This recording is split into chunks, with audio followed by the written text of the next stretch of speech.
My fellow Americans, we have endured a week such as no nation should live through. In 1968, commissioned by President Lyndon Johnson, the Kerner Report's purpose was to uncover the cause of the 1967 riots that occurred throughout the country's urban areas. I am tonight appointing a special advisory commission on civil disorders. Governor Otto Kerner of Illinois has agreed to serve. The report uncovered that the upheaval was caused by systemic racism in areas like the justice system, policing, housing, voter suppression, and unemployment. The report recommended several aggressive policy changes to address these issues. However, the majority of white America disagreed with the report's findings, and later the recommendations were never followed. Let us pray and let us work for better jobs, better housing, and better education. So many millions of our own fellow Americans need so much tonight. In 2020, the words of 1968's Kerner Report still rings true today, especially right here in Milwaukee. Milwaukee, Wisconsin is the first city in the country to declare racism a public health crisis, and they're asking others. Last year, Milwaukee made national news. It took an official stance, made an official statement owning up to the racism in the city, and for the first time, we called it a public health crisis. Good afternoon, Milwaukee County. It is an honor to join you today. Fast forward to the present, little more than a year later, Milwaukee's newly elected county executive David Crowley is announcing his plans to take action on that proclamation. The truth is we face two pandemics, COVID-19 and racism, and we need to change the way we serve the people of Milwaukee County to combat them both. Today, I make a commitment to you, the people of Milwaukee County, to dedicate the work of my administration to addressing these inequities. Racism and the consequences of it cast a menacing shadow over the lived experiences of Milwaukee's residents of color. From wealth, employment, housing, every quality of life metric, we lag behind. So how did we get here? And how do we fix it? I'm Tarik Moody, and this is By Every Measure. In 88.9's new podcast, we're going to examine systemic racism in Milwaukee. We're going to look at the data that continues to prop up each of these disparities, from the wealth gap to police violence. And we're going to hear people in the community who are working toward a more equitable society for our residents of color. By every measure. Joining us on the podcast is a brilliant Milwaukee mind, a man by the name of Reggie Jackson. He's a research journalist, data expert, educator, and business owner. As a journalist, he has written dozens of data-driven articles for the publication Milwaukee Independent. Reggie has also served as a race relations expert for CNN, Wisconsin Public Radio, NPR, Reuters News Service, the BBC, and several statewide news channels. Let's start. Our conversation starts with a recent article of his that sets the tone for the rest of this podcast. So, Reggie, I was reading a lot of your pieces over the last few weeks, and the one that stood out to me, which kind of fits what we're trying to do with this podcast, is the one called Systemic Racism 101. Dear America, I can't believe what you say because I see what you do. Which is kind of interesting. I posted something about COVID-19, and New York Times posted the whole data, how COVID-19 exposes racial inequities. And then apparently I have some high school buddies from back in the day. I went to a white high school. Mm-hmm. And all of a sudden, we don't really interact on Facebook at all. And he comes on my feed and posts, oh, now COVID-19 is racist now. So can you explain, for people like him, what is racism and what is systemic or institutionalized racism? What is the difference? Well, Tarik, generally, the average American, particularly white people, assume that racism is just individual acts of bigotry and discrimination. That's how they define racism. They don't think this is any system in place that perpetuates inequalities. So when they think of racism, they think that if I'm not a racist, then everything is all good. If there isn't some bad apple out there, then everything is fine. But systemic racism, people use terms systemic, institutional, structural racism. They all pretty much mean the same things. And that means that systems of inequality are built into our society. that any institution that you look at, you can see the impact of that racism. Systemic racism is so pervasive and so well known and accepted in our society that you can predict someone's life experiences just based off of race. If tomorrow morning a little black boy is born somewhere in America, you can already predict how long he'll live, and you know that he's going to live probably a much shorter life than a white person who's born at the exact same time. Another way of looking at it is you can predict that a black child who is in, say, K3, who is a toddler, you can predict the probability of him spending time in prison. Those things are systemic. When racism is systemic, it actually allows you to be able to predict the person's future. It means that race is an indicator. You can use race as an indicator of what a person's lived experience will be. And when we look at all of the institutions in our country, whether that be our educational system, our criminal justice system, our healthcare system, you see huge differences, huge inequalities that people of color, suffer, whether that be Black people, Native Americans, Asian Americans, Latino Americans. Those things are in place, and there is absolutely copious amounts of evidence of that.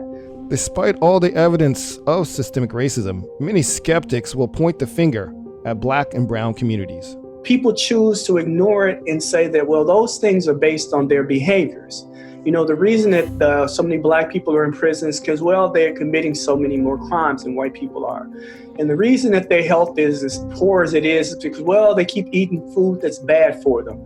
And they ignore the fact that in our communities that we have much more contact with the police than white people have, not because we're criminals, just because we're Black.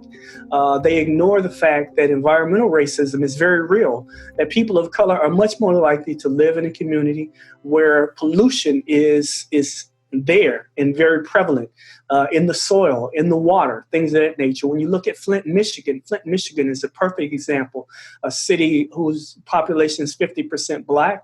And we all know about the water crisis there with the lead in the water, but we forget that Milwaukee has a very similar lead crisis. And these are things that are predictors of people's lived experiences. That's what systemic racism is. It's hard for people to understand, though, because they don't know the history well enough. They haven't been taught the history of why these things exist. They have been taught to believe that, well, if I'm not a member of the Ku Klux Klan, or if I'm not saying the N-word, things of that nature, then obviously, I'm not a racist, therefore racism doesn't exist. One of Reggie's favorite sociologists, Joe Fagan, defines systemic racism the best. He actually wrote a book about it.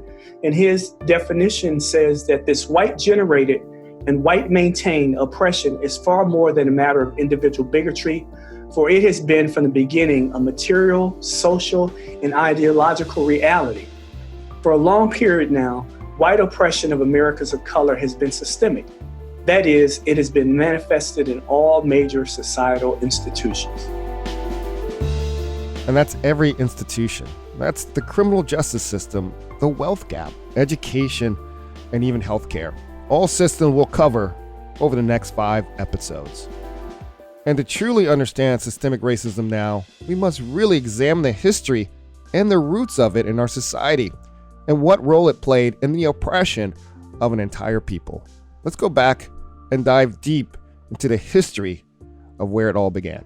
We've all been cheated in our history classes. Every American has. There's not a single one of us that learned the true history of America in our history classes.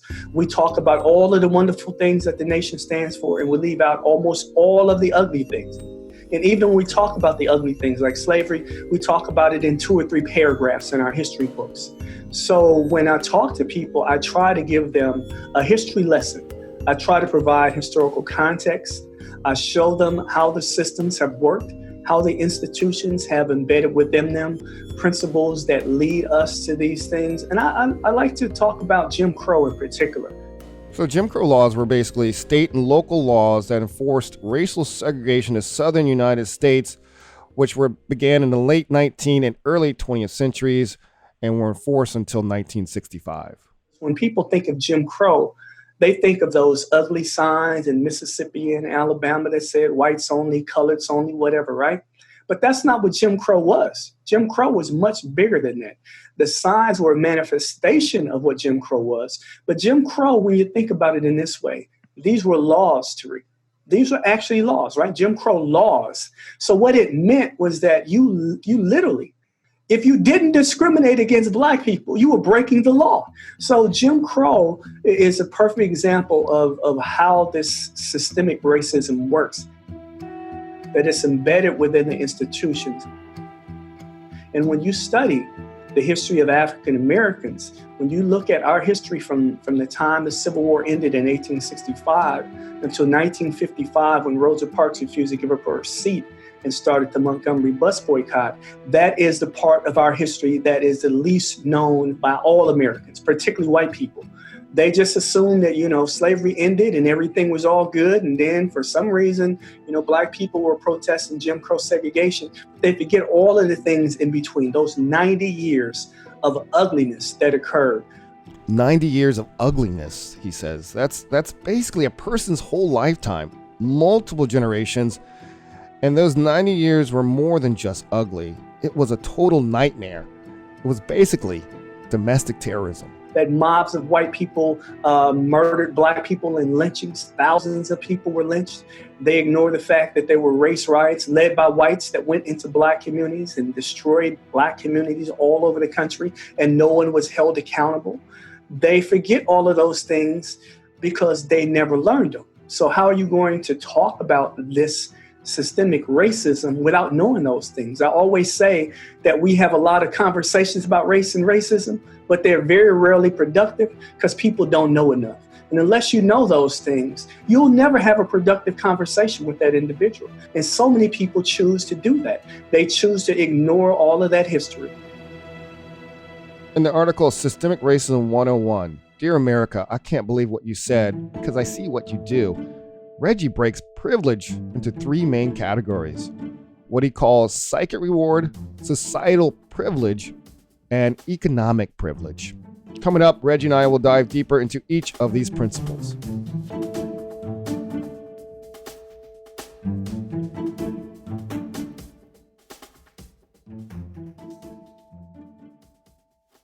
Radio Milwaukee is on a mission. And if you're here to discover new perspectives on music in Milwaukee, then you're on a mission too. Join today to support the programming you love. Visit radiomilwaukee.org and click the orange heart. All right, we're back on episode 1 of By Every Measure. On this episode, we're talking about systemic racism, a term that Reggie and I did not just make up. Yet even top government officials like Larry Kudlow, Larry, just wanted to follow up on something you told reporters last week. the White House National Economic Council Director, denied it recently back in June. Here's what he said when he was asked about it on TV. Well, I don't believe in systemic racism. I think the American system is the best system ever devised for mankind for history. He even goes on to bring up Obama as a fact that we elected a Black president. That means we are over racism as a country. And he got 79 million white votes. 79 million in 2 elections. Now, therefore, I find it hard to understand. Yeah, I mean, that's just like saying if you're a fan of Giannis of Milwaukee Bucks, you can't be a racist. Systemic racism has been examined by countless researchers and authors as well, including Shirley Better, who wrote a book called Institutional Racism, a primer on theory and strategies for social change. Reggie expands on Better's writing and zeroes in on 3 types of privilege. What's the interesting part here, like, why does racism of this type endure? Better says there is profit and gain accrued by all in the dominant group through the maintenance of racism. The positive uses of racism are, this is where my question comes on, economic privilege, social privilege, and psychic reward. I want to talk about all 3, but I want to start with psychic reward. I've never seen that before. What do you mean by psychic reward? Well, Miss Better in her book, talking about, oppression, this idea of psychic reward means that if you are in the oppressing group, you feel good about yourself. There's this idea, and it's called the Manichean psychology. And what it is this principle that shows that if you look at an oppressive society, And whether the oppression is based on race and ethnicity, whether it's based on gender, whatever, it doesn't really make a difference. Those who are doing the oppressing will always feel better about themselves than those that are being oppressed, right? So what happens is, as a white person in the United States of America, you can look in the mirror as a 5-year-old child and you can see a future astronaut. You can see a future president of the United States of America. When I was a 5-year-old boy and I looked in the mirror, I couldn't see a future astronaut. I couldn't see a future president of the United States in the mirror because I knew that those things were just not even realistic for me as a 5-year-old boy. So part of what happens when you're in an oppressive society and you are on the side that does the oppressing, you always feel good about yourself. There are always positive things you hear about your community. So when you talk about your schools are the good schools, right? Your community, we live in a safe part of town. We live in a safe community, right? When you hear about the people who are on the oppressing side, everything you hear about them is positive and rosy and makes you feel warm and fuzzy inside. But when you're on that other side, when you're the oppressed, you never hear anything good about yourselves. You hear about how dirty your neighborhood is. You hear about how you don't value education. You hear about how lazy you are.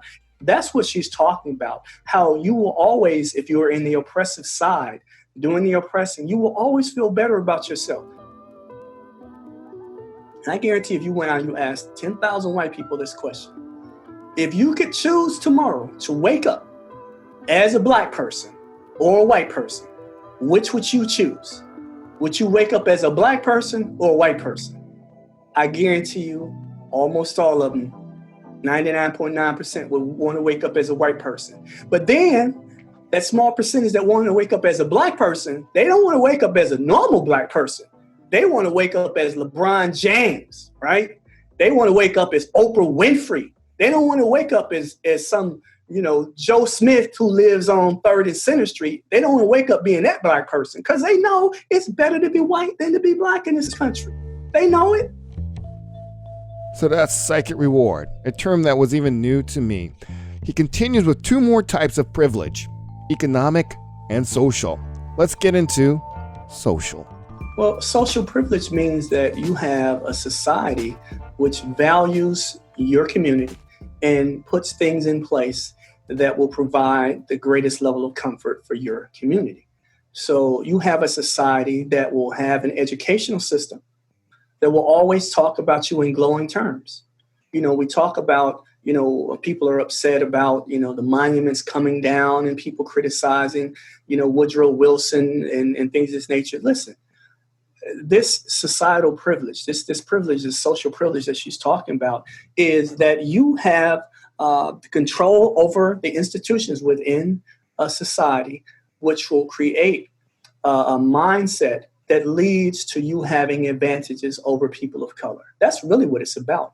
You have built-in advantages by being born a white person.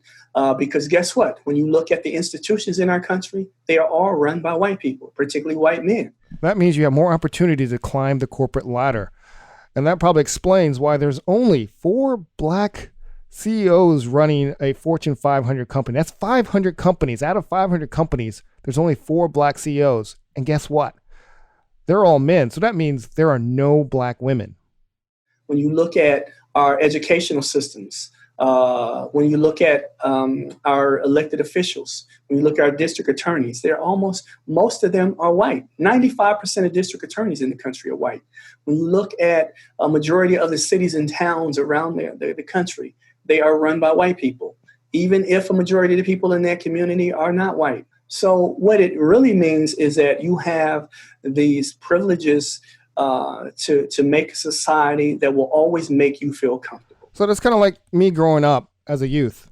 I live in the suburbs, and throughout my youth, whether it's sports or even my high school, where out of 450 students, there were only 8 blacks. And most of the time, I rarely saw them in my classes. And a lot of times, classes like my AP history or chemistry, I was the only one. That kind of made me uncomfortable. Sometimes gave me anxiety, make me what they were thinking when they were looking at me. Were they thinking, how did he get in his class? He's black. He can't be smart enough to be in his class. It always made me feel uncomfortable. Being comfortable is easy. You don't have to worry about being uncomfortable in your skin. You don't have to worry about things related to your level of comfort in a society when that type of systemic racism exists. Funny thing, I don't even want to call it funny thing, is like, even when I drive to Bayview or Whitefish Bay to see a movie or go to the Kohl's or whatever, I'm not like nervous, but I'm more conscious of what I'm doing there, right? Because I'm like looking like I'm the only one here right now. So I'm not afraid or anything, but I'm more conscious and thinking about my actions in those areas. And if I'm like, and even I don't do it anymore, even when I see a white woman walking down the street, I kind of look up, I kind of have my hands, like, it's an unconscious behavior that I hate about myself, right? Like, I shouldn't have to do that, but that's still part of because I experienced as a kid, I was like lost. My dad was doing something. I was young. I was trying to find where he was again. And this white woman said, "Excuse me." And the white woman grabbed the purse and literally ran. And I was wearing my dad dressed me, so I looked like a dork. So I'm like, I had like these tight socks, a little polo shirt, and she ran, and that stuck with me, right? So I guess I see it, I feel it, and it's just like, I don't know, there's an end to this. And that comes from the next one, which the one I care more about personally and professionally is the economic privilege. So talk to me about the economic privilege when it regards to systemic racism. Yeah, the economic privilege goes to explain what you just talked about. You can't comfortably go to those places and say rent a house, right? Or rent an apartment or buy a home. You can't go to those places and feel comfortable, Tarik.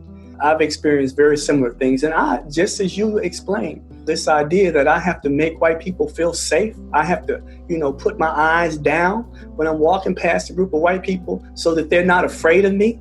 Even though I'm dressed in a 3-piece suit, I have to do that to me. I used to do it too, until I noticed I was doing it. I refused to do it. Now I'm like, listen, if you're uncomfortable, that's on you. It has nothing to do with me. But ultimately, there is no reason that we as a society should have different outcomes based on the color of our skin when it comes to the economics. But it's a fact of the matter. It is a fact of life, documented, and yet people still deny it. And that's why Reggie doesn't bother trying to convince anyone of anything. Instead, he speaks to people in the middle who want to be better, and he boils systemic racism down to 3 simple little words. I said, y'all got the straight hookup as white people. The hookup.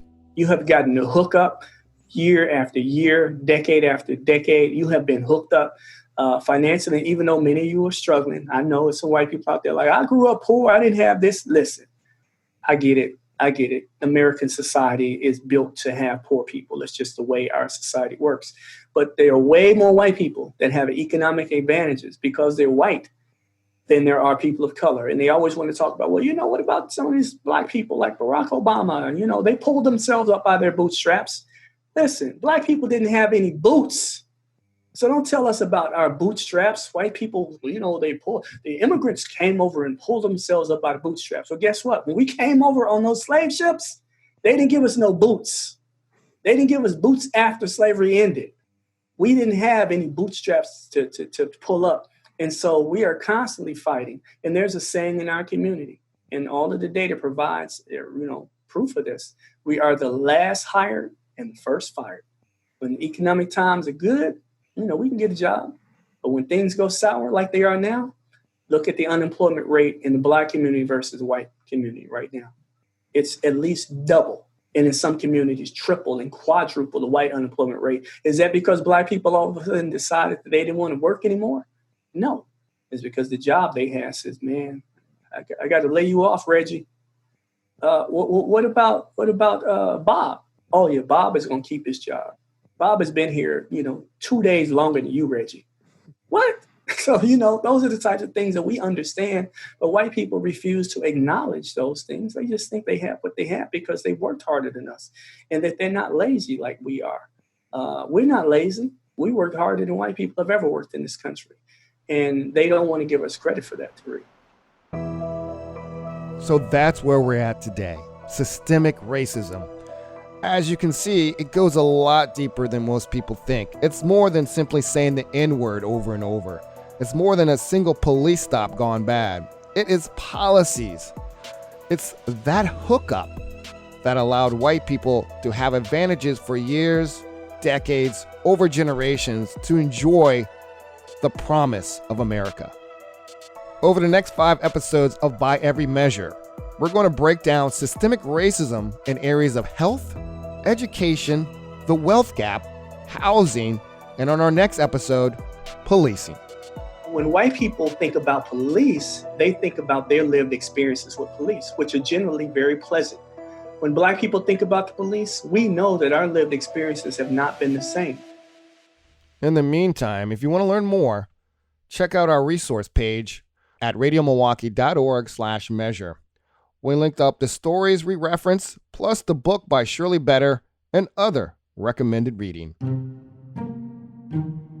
By Every Measure is hosted by Tarik Moody and Reggie Jackson, executive produced and edited by Nate Immig, with additional production support from 88.9 Program Director Jordan Lee, Marketing Director Sarah McClanahan, Marketing Coordinator Aaron Bagata, Web Editor Evan Retleski, Audio Producer Salam Fatayr, Executive Director Kevin Suker, Content Marketing Manager Amalinda Burrich, Community Engagement Manager Maddie Reardon, and Imaging Manager Kenny Perez. Handcrafted sonic inspiration from the License Lab, and our sincerest thanks to our members for making all Radio Milwaukee content possible. By Every Measure, an original podcast production of 88.9 Radio Milwaukee.